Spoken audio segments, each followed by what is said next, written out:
dari Ibnu Abbas radhiyallahu anhuma, ia berkata bahwa Rasulullah Shallallahu alaihi wasallam bersabda, "Berikan bagian warisan kepada ahli warisnya. Selebihnya adalah milik laki-laki yang paling dekat dengan mayit." Hadis riwayat Bukhari dan Muslim. Ilmu waris bersama Ustadz Abu Muhammad BSH MPD Hafizahullah setiap hari Selasa hanya di Al-Ma'tuk TV. Al-Ma'tuk TV bersama menuju kemurnian Islam. Bismillahirrahmanirrahim. Assalamualaikum warahmatullahi wabarakatuh. Bismillah, alhamdulillah, wassalatu wassalamu ala rasulillah wa ala alihi wa ashabihi wa mawala amma ba'd. Allahumma alimna ma yanfa'una wanfa'na bima 'allamtana wa zidna ilman wa hudan wa tuqan wa salahan ya rabbal alamin. Baik, para hadirin yang Allah muliakan, insyaallah hari ini kita lanjutkan kembali pembahasan kita di salah satu ilmu yang tidak kalah pentingnya, yaitu ilmu al-faraid atau ilmu al-mawaris, yaitu ilmu tentang waris. Pada pertemuan yang telah lalu telah kita bahas, telah kita singgung apa itu ilmu waris. Jadi bahwasanya ilmu waris itu adalah ilmun yu'rafu bihi man yaris wa man la yaris wa miqdaru malikulli warisin. Yaitu sebuah ilmu yang mana dengan ilmu tersebut seseorang bisa mengetahui siapa yang berhak mendapatkan warisan dan siapa yang tidak berhak mendapatkan warisan, dan juga dia bisa mengetahui berapa kadar atau bagian dari masing-masing ahli waris. Maka dari itu, kaum muslimin yang Allah muliakan, pada kesempatan kali ini insyaallah kita akan membahas hikmah disyariatkannya warisan di dalam Islam. Dan sebelum itu kita juga akan lihat bagaimana perbandingan antara warisan dulu pada masa jahiliyah dan juga pada masa datangnya Islam.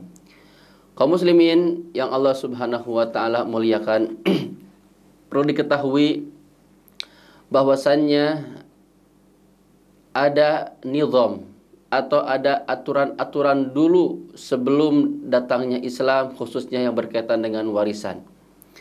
Di antaranya bahwasanya dahulu orang-orang jahiliyah tidaklah memberikan warisan kecuali kepada anak yang paling besar. Atau juga kalau tidak memiliki anak paling besar, maka akan dialihkan warisannya ke saudaranya, saudara laki-lakinya. Kalau si mayit tersebut tidak memiliki saudara laki-laki, maka akan diwariskan hartanya ke pamannya.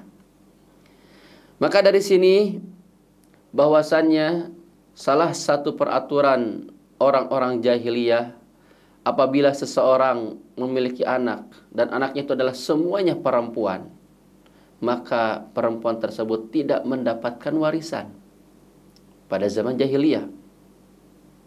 Maka apabila seseorang memiliki anak perempuan, semuanya perempuan, tidak ada laki-laki, maka yang akan berhak mewarisi hartanya adalah saudara laki-lakinya. Kalau si mayit tidak memiliki saudara laki-laki, maka akan berpindah tangan hartanya kepada pamannya. Dan begitu seterusnya. Dan kalaupun si mayit tersebut memiliki anak, dan anaknya banyak, misalkan seseorang memiliki anak 10, maka yang berhak mendapatkan warisan tidak semua anaknya, hanya orang yang paling besar saja. Apa dalil mereka sehingga perempuan ataupun anak kecil, walaupun dari anaknya, walaupun dia laki-laki tapi masih kecil, tidak berhak mendapatkan warisan? Apa hujah mereka? Apa alasan orang-orang jahiliyah tidak memberikan bagi mereka warisan? Yaitu hujah mereka, anna haula'i la yahmuna dzamar wa la yaqtuluna wala yuqatiluna wala yahwuzunal maghanim. Jadi alasan orang jahiliyah tidak memberikan seorang perempuan warisan, tidak memberikan anak kecil sebuah warisan, adalah karena perempuan dan anak kecil itu mereka tidak bisa berperang, tidak mampu berperang. Dan mereka tidak bisa ataupun mereka tidak mampu untuk melindungi kehormatan. Dan juga mereka tidak mampu untuk mengumpulkan gonimah-gonimah. Tidak seperti laki-laki yang dewasa. Mereka banyak manfaatnya seperti itu. Ya, alasan orang jahiliyah, kenapa orang-orang jahiliyah tidak memberikan sepeser pun bagi perempuan harta warisan. Begitu juga untuk anak yang masih kecil. Karena dalam pandangan mereka anak perempuan ataupun anak kecil itu tidaklah bermanfaat bagi mereka. Sehingga tidak berhak atas warisan. Ini ya. Makanya Allah Subhanahu wa taala menurunkan sebuah ayat, yusikumullahu fi auladikum lidzakari mithlu hadzil unsayain. Allah Subhanahu wa taala yusikumullah, Allah mewasiatkan kepada kalian fi auladikum, yaitu tentang anak-anak kalian. Lidzakari mithlu hadzil unsayain, untuk anak laki-laki itu mendapatkan 2 kali lipat dari bagiannya anak perempuan. Maka tatkala turunnya ayat ini, ya diceritakan bahwasannya dalam hadis Ibnu Abbas, lama nazalat al-fara'idha allati faradallahu fiha ma farada lil walad adz-dzakari wal unsa wal abawain karihahan nasu au ba'duhum. Jadi ketika turunnya ayat ini diceritakan oleh Abdullah bin Abbas bahwasannya kebanyakan manusia atau sebagian manusia kariha, membencinya, tidak menyenangi akan turunnya ayat ini. Wa qalu, sehingga ada beberapa orang yang tidak suka dengan ayat ini berkata, tu'til mar'atar rubu'a was-sumun. Apakah kita harus memberi seorang istri itu rubu', seperempat harta kita atau seperempat harta kita? Wa tu'til ibnata an-nisfa, dan apakah kita harus memberikan untuk seorang anak perempuan setengah harta kita?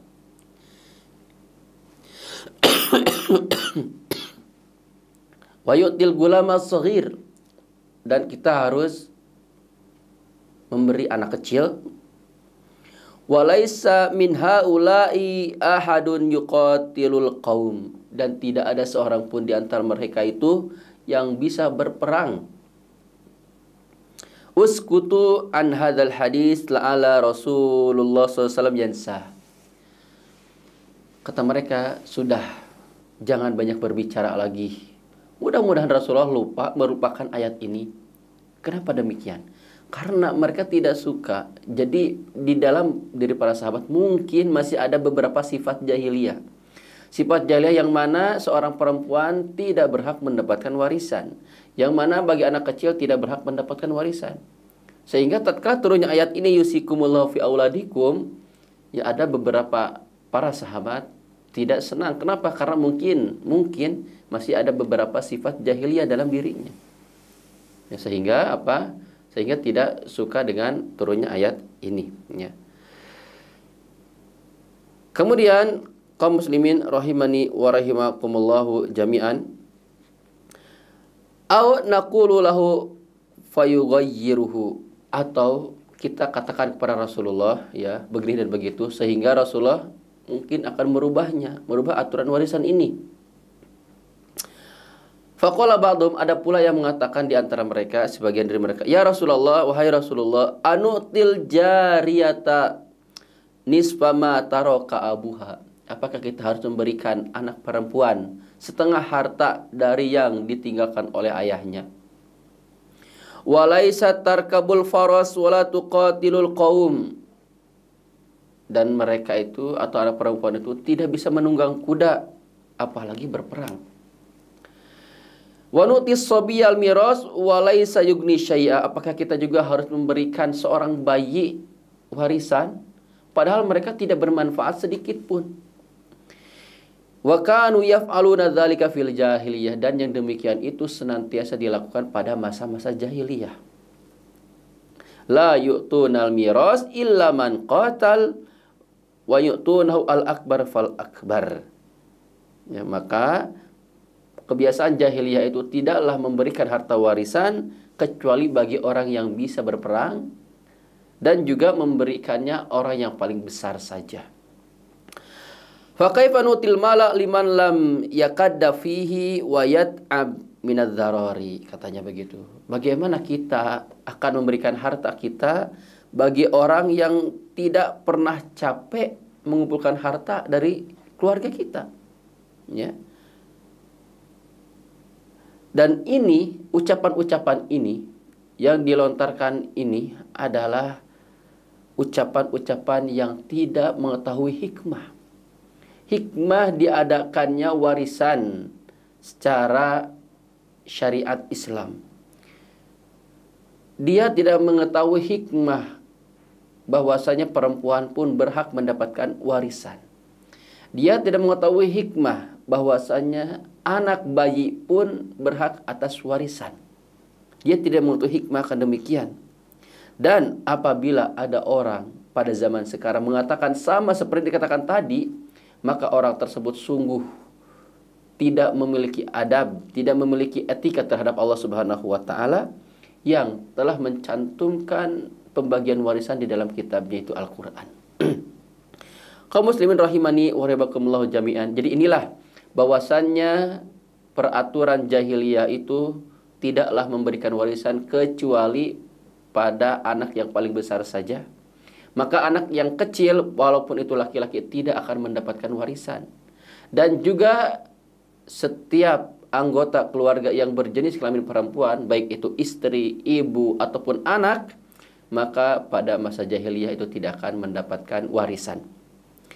Oleh karena itu kaum muslimin rahimani wa rahimakumullah jami'an, mari kita lihat bagaimana peraturan Islam memetakan warisan ini. Ya, tatkala turunnya surat An-Nisa atau ayat dalam surat An-Nisa yusikumullahu fi auladikum ini, bagaimana keistimewaan Islam di dalam memberikan warisan ini. Disebutkan dalam kitab At-Tahqiqat Al-Murdiyah bahwasannya nizamu mizatil Islam fit tawris, peraturan yang istimewa dari Islam ini khususnya dalam hal warisan adalah apa? Alladzi awsalal huquqa ila mustahiqiha. Yang mana Islam itu memiliki peraturan memberikan hak kepada yang berhak. Jadi Islam tidak akan menzalimi orang yang berhak mendapatkan hak. Jadi haknya akan diberikan sesuai dengan haknya. Tidak akan dikurangi dan tidak akan ditambahkan. Alladzi awsalal huquq ila mustahiqiha. Sebagaimana di dalam hadis yang diriwayatkan oleh Abi Umamah Al-Bahili, yaqulu, beliau berkata, sami'tu Rasulullah SAW, saya mendengar Rasulullah SAW fi khutbatihi ama hajjatil wada', yaitu ketika haji wada', ya, haji perpisahan, Rasulullah SAW bersabda, apa katanya? Innallaha qad a'ta kulladzi haqqin haqqah fala wasiyata liwarithin. Bahwasannya Allah Subhanahu wa taala telah memberikan setiap orang yang memiliki haknya, dan tidak ada wasiat bagi ahli waris. Maka dari sini kita mengetahui bahwasannya peraturan Islam dalam hal warisan adalah Islam akan memberikan hak bagi orang yang berhak. Tidak seperti jahiliyah. Orang-orang jahiliyah hanya mementingkan orang-orang yang kuat saja, hanya mementingkan orang-orang yang bisa berperang saja. Tetapi Islam tidak. Islam mementingkan semua pribadi, semua orang, baik yang kuat ataupun tidak kuat, baik yang lemah ataupun tidak lemah. Islam senantiasa melihat itu. Kalau andai kata yang lemah dia itu berhak mendapatkan warisan, maka akan diberikan warisannya. Kalau andai kata orang yang kuat itu tidak berhak mendapatkan warisan, maka Islam tidak akan memberikan dia warisan. Jadi sekali lagi bahwasanya Islam di dalam warisan ini memiliki kaidah apa? Alladzi awsalal huquq ila mustahiqiha, yang senantiasa memberikan hak kepada yang berhak. Kaum muslimin rahimani wa rahimakumullahu jami'an. bahwasanya salah satu hikmah di dalam Al-Qur'an, bahwasanya salah satu hikmah Islam mengatur warisan ini adalah apa? Supaya mempererat tali persaudaraan, supaya mempererat tali silaturahmi.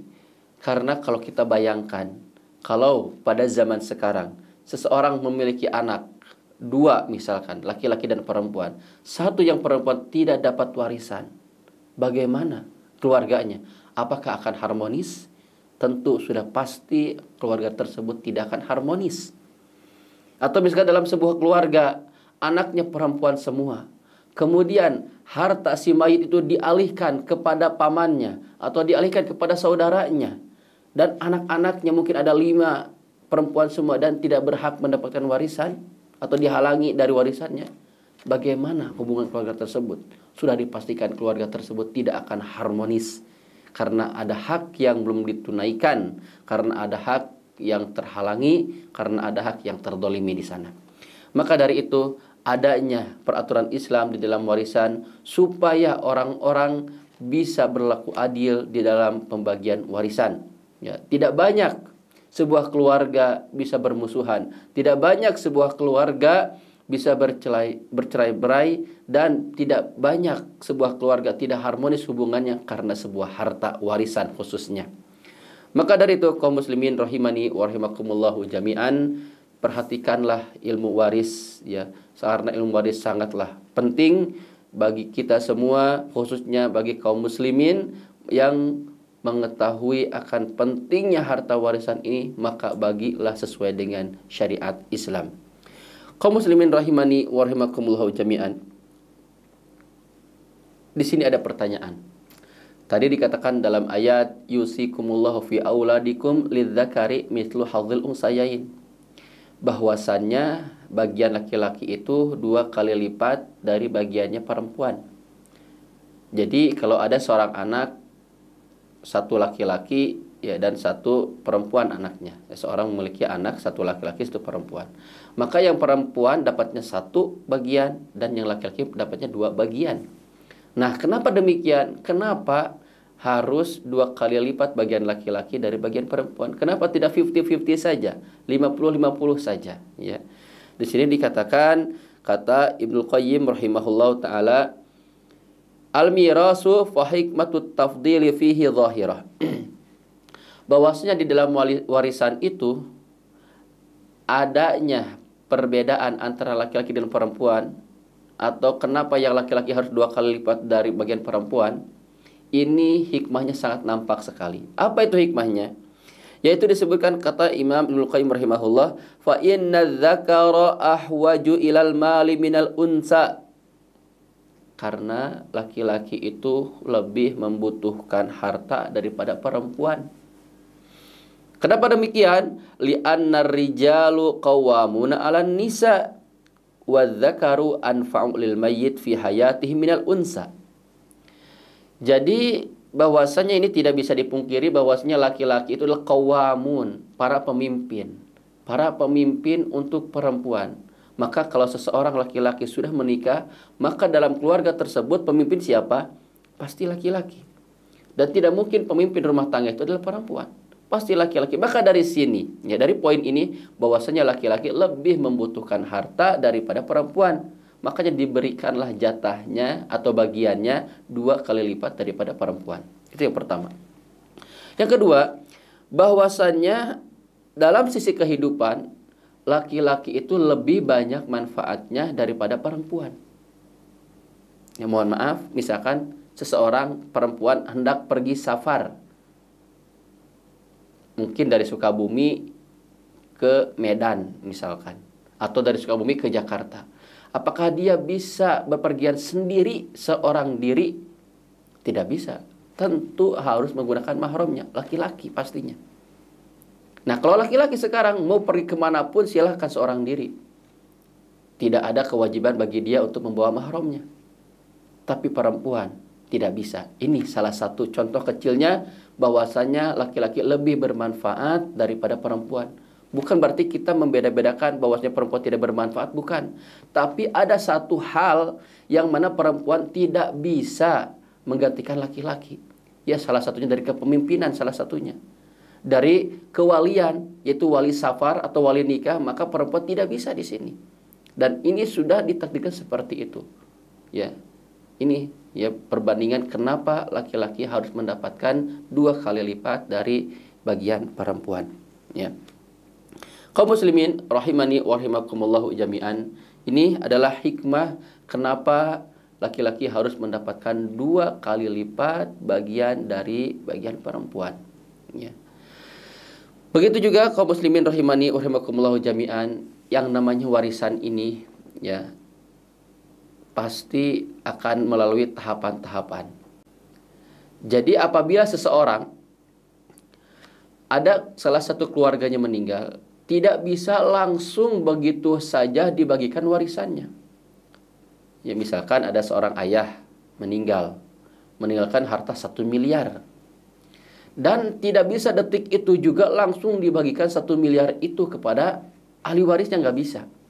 Tapi ada beberapa tahapan atau ada beberapa hak yang harus ditunaikan dari harta warisan itu. Maka dari itu, di sini disebutkan ya ada yang namanya al-huququ al-muta'alliqa bi'aini tarikah. Ada hak-hak yang harus ditunaikan dari harta warisan itu sendiri sebelum dibagikan ke ahli waris. Yang pertama, apa itu? Mu'nut tajhiz. Jadi, ketika seseorang meninggal, jangan langsung dibagikan warisannya. Tapi apa? Dari warisan itu, dari harta warisan itu, maka harus dibayarkan mu'nut tajhiz, yaitu untuk proses pemulasaraan. Seseorang meninggal, apakah tidak membutuhkan kain kafan? Pasti membutuhkan. Dari mana kain kafan itu dibeli? Dari harta si fulan yang meninggal itu, dari harta warisannya, diberikan di sana. Kemudian seseorang misalkan ada yang memandikan, ada yang memikul jenazahnya orang lain misalkan, apakah mereka tidak diberi upah? Mereka diberi upah. Dari mana upah itu? Diambil dari warisan si fulan, harta warisan si fulan yang meninggal itu. Begitu juga seseorang pasti akan ada yang menggali kubur. Apakah tukang gali kubur tidak mau upah? Pasti mau upah. Dari mana? Dari warisannya, dari harta warisan dia, dari harta si mayit itu. Jadi kalau seseorang memiliki 1 miliar, maka diambil dari 1 miliar itu untuk apa? Pemandiannya dia. Kalau orang lain memandikannya, upahnya diberikan. Kemudian siapa yang mengangkat jenazahnya, diberikan itu. Dari mana? Dari uang 1 miliar itu. Kemudian untuk menggali kuburnya, ya dari mana? Ya dari uang 1 miliar itu. Mungkin untuk yang lainnya, untuk orang yang mengamankan, ya mungkin seperti hansip lah. Untuk zaman sekarang mungkin hansip atau apa dan sebagainya, ya. Biaya-biaya operasional yang lainnya diambil dari mana? Yaitu dari yang 1 miliar itu. Ya. Itu yang pertama yang harus dibayarkan dari harta warisan. Jadi bukan langsung diberikan ke ahli waris, bukan. Tapi operasional-operasional yang berkaitan dengan pemulasaraan itu semuanya diambil dari harta si fulan yang meninggal itu. Ya. Ini yang pertama, ya. Dan yang kedua ada dain, adanya hutang. Seseorang ketika meninggal, makanya ditanya, apakah si fulan yang meninggal ini memiliki hutang atau tidak? Kalau memiliki hutang, dari mana dibayar hutangnya? Dari harta dia yang 1 miliar tadi. Dibayarkan, ya, dainnya. Dan hutang itu ya terbagi 2. Ya, dalam istilah fikih ada 2. Ada hutang kepada manusia, ada hutang kepada Allah Subhanahu wa taala. Ya. Maka yang mana yang terlebih dahulu harus didahulukan, yaitu hutang kepada manusia. Misalkan si ayah ini dia meninggal, kemudian memiliki hutang kepada si fulan 20 juta. Maka 20 juta diambil dari mana? 20 juta diambil dari yang 1 miliar tadi. Dibayarkan, diambillah 20 juta dari 1 miliar tadi. Ya. Kemudian kalau andai kata si fulan ini ternyata masih memiliki hutang fidyah misalkan. Ya, fidyah ketika bulan Ramadan dia tidak bisa saum karena sepuh. Ya, kemudian masih memiliki hutang fidyah, dari mana dibayarkan fidyah tersebut? Diambil dari 1 miliar tadi. Ya, dan yang lainnya. Ya, dan yang lainnya hutang-hutang yang berkaitan dengan Allah Subhanahu wa taala. Maka ya sebelum ditunaikan hutang kepada Allah Subhanahu wa taala, ditunaikan terlebih dahulu hutang kepada manusia, ya. Kenapa kita harus mendahulukan hutang kepada manusia daripada hutang kepada Allah Subhanahu wa taala? Karena bahwasannya dainul adami libina'i alal musyahah. Karena hutang kepada anak Adam atau hutang kepada manusia itu biasanya dibangun di atas kebakhilan. Jadi jarang ada manusia yang mengikhlaskan hutangnya. Seseorang misalkan meminjam uang 20 juta. Ketika meninggal orang yang meminjam itu, maka orang yang dipinjamnya tidak mungkin udah saya ridho, jarang sekali. Mungkin ada tapi jarang. Makanya harus didahulukan hutang kepada manusia daripada hutang kepada Allah Subhanahu wa taala. Dan hutang kepada Allah yubna alal musamahah. Dan Allah Maha Pengampun. Kalau Allah mau mengampuninya, maka akan diampuni. Mungkin seseorang memiliki hutang saum misalkan, tapi Allah berkehendak untuk mengampuninya, bisa diampuni oleh Allah Subhanahu wa taala. Tapi Allah Subhanahu wa taala tidak bisa mengampuni dosa hutang seseorang kalau kepada manusia belum dibayarkan. Orang yang mau masuk surga saja apabila memiliki hutang kepada manusia belum dibayarkan bisa jadi tertahan dari masuk surga. Maka dari sinilah ya syariat, apabila seseorang memiliki hutang kepada manusia dan hutang kepada Allah Subhanahu wa taala, maka dahulukanlah hutang kepada manusia. Ini hak kedua. Hak kedua dari harta warisan. Ya, sebelum dibagikan warisan kepada siapa? Kepada ahli warisnya. Yang ketiga, ada yang namanya wasiat. Wasiat wajib ditunaikan, harus ditunaikan.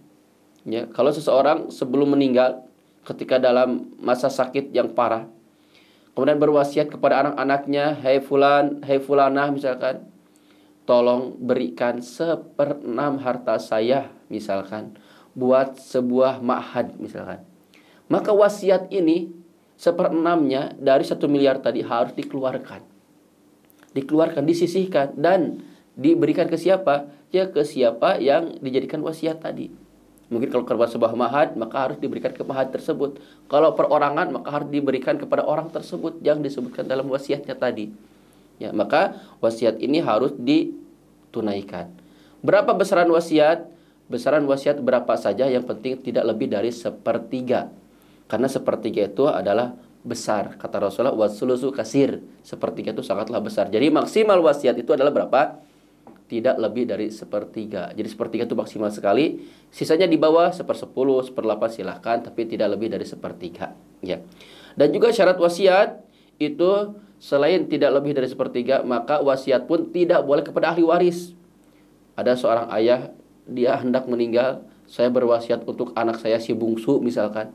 Si bungsu itu masih ahli warisnya, maka tidak boleh. Ya, tidak boleh berwasiat kepada ahli waris. Ya. Nah, adapun bagaimana Ustaz? Ya, kalau boleh nggak seseorang berwasiat kepada ahli warisnya, atau boleh nggak seseorang menunaikan wasiatnya lebih dari 1/3, mungkin 2/3 misalkan, itu boleh. Tapi apa syaratnya? Satu, tambah lagi syaratnya, selama semua ahli warisnya ridho, semua tanpa terkecuali, semua ahli warisnya ridho untuk mengeluarkan wasiatnya 2/3 harta misalkan, silahkan. Atau semua ahli warisnya ridho wasiatnya misalkan untuk si bungsu tadi, kalau semuanya ridho, silahkan. Ya, intinya kembali kepada apa? Ridho al-warasah, kepada ridho ahli waris. Kalau ada satu ahli waris yang tidak ridho, maka itu tidak boleh dilaksanakan. Kalau ada wasiat yang lebih dari 1/3, ya, ataupun kalau ada wasiat yang untuk ahli waris, kalau ada ahli waris yang tidak ridho, maka tidak dilaksanakan. Nah, barulah yang terakhir, yang keempat ini adalah al-irs, yaitu pembagian warisan. Ya, jadi kalau mu'nu tajhiz tadi, pemulasaraan sudah selesai dibayarkan, kemudian hutang si fulan sudah selesai dibayarkan, dan juga wasiatnya sudah selesai ditunaikan, maka seseorang tersebut atau harta tersebut boleh dibagikan ke ahli warisnya. Dihitung, ya, berapa istrinya, mungkin istrinya lebih dari satu. Berapa istrinya dihitung? Oh, ada 2 ternyata. Berapa untuk 2 istri? Anaknya berapa? Oh, anaknya misalkan istri pertama 5, istri kedua 5, berarti 10 anaknya. Berapa untuk 10 anak? Itu ada tata caranya, nanti insya Allah akan ada pembahasannya khusus. Ya, maka dari itu kaum muslimin rahimani wa rahimakumullah jami'an, ya, tetap ikuti pembahasan kita ini, ya, karena pembahasan kita masih sangat panjang sekali. Adapun hari ini kita cukupkan pada pembahasan hak-hak yang berkaitan dengan warisan. Wassallallahu ala nabiyyina Muhammad wa ala alihi wa sahbihi wasallam wa akhiru da'wana alhamdulillahi rabbil alamin. Tsumma assalamualaikum warahmatullahi wabarakatuh. Dari Ibnu Abbas radhiyallahu anhuma, ia berkata bahwa Rasulullah Shallallahu alaihi wasallam bersabda, "Berikan bagian warisan kepada ahli warisnya. Selebihnya adalah milik laki-laki yang paling dekat dengan mayit." Hadis riwayat Bukhari dan Muslim. Ilmu waris bersama Ustadz Abu Muhammad BSH MPD Hafizahullah setiap hari Selasa hanya di Al-Ma'tuk TV. Al-Ma'tuk TV bersama menuju kemurnian Islam.